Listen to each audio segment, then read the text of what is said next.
The universe. Rather beautiful, isn't it? It's quite literally got everything, from the very big to the very small. Sure, there are some less than savoury elements in there, but on the whole, scholars agree that its existence is probably a good thing. Such a good thing that an entire field of scientific endeavour is devoted to its study. This is known as cosmology. Cosmologists look at what's out there in space and piece together the tale of how our universe evolved, what it's doing now, what it's going to be doing, and how it all began in the first place. It was Edwin Hubble who first noticed that our universe is expanding by noting that galaxies seem to be flying further and further apart. This implied that everything should have started with the monumental explosion of an infinitely hot, infinitely small point.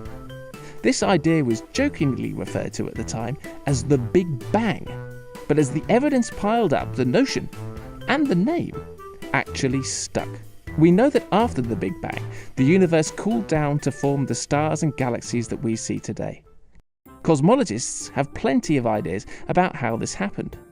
But we can also probe the origins of the universe by recreating the hot, dense conditions that existed at the beginning of time in the laboratory. This is done by particle physicists.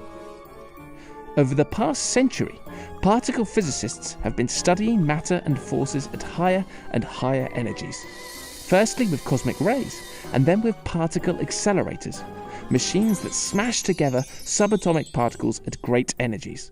The greater the energy of the accelerator, the further back in time they can effectively peak.